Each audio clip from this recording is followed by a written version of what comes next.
Assalamualaikum warahmatullahi wabarakatuh. Perkenalkan, nama saya Wardatul Maulida Fuadiyah dari jurusan Ilmu Administrasi Bisnis dari angkatan 2024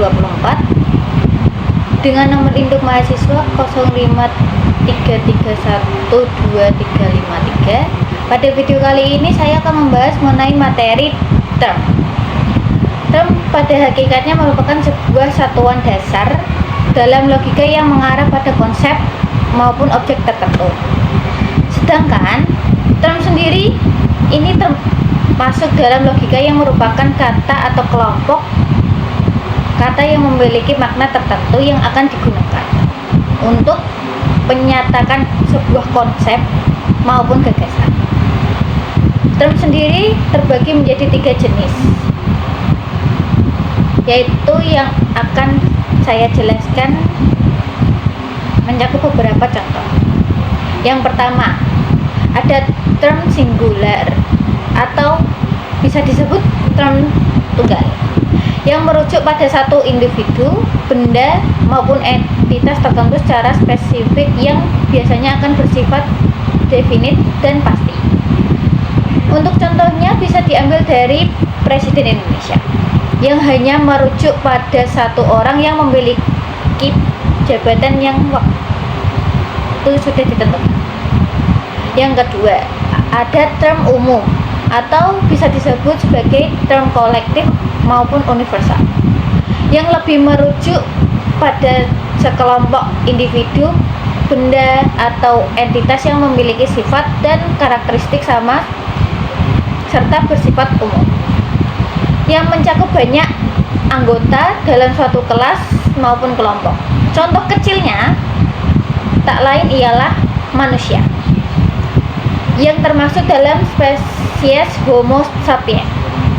Yang terakhir ialah term abstrak yang merujuk pada konsep, sifat, atau ide yang tidak akan memiliki wujud fisiknya atau kata lainnya tidak dapat ditangkap oleh panca indera manusia, namun dapat dipahami secara intelektual. Ini biasanya dapat menggambarkan sebuah kualitas, kuantitas maupun hubungan.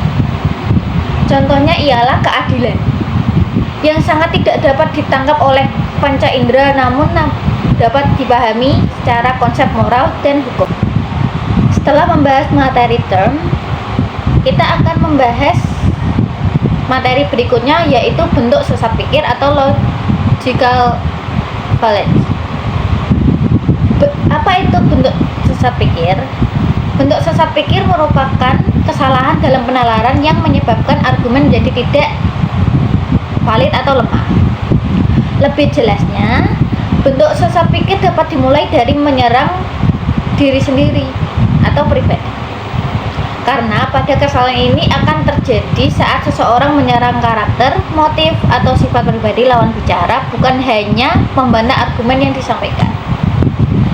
Seperti contoh kecilnya, yaitu jangan dengarkan dia yang membicarakan tentang pendidikan, sedangkan dia saja tidak tamat sekolahnya. Seperti itu. Untuk menghindari hal tersebut, dapat dimulai dari langkah-langkah kecil dengan fokus pada argumen bukan pribadi yang selalu menanggapi isi argumen dengan fakta, data, maupun alasan yang logis. Terutama harus menghindari untuk menyerang karakter lawan bicara. Dapat menggunakan logika yang valid dalam argumen agar mendukung kesimpulan secara logis dengan cara memeriksa fakta serta menghindari generalisasi agar tidak terjadi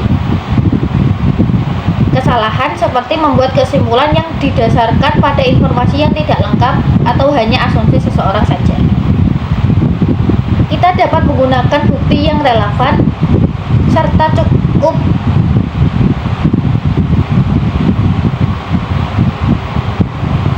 dan belajar mengenali jenis-jenis valensi agar mudah menghindarinya.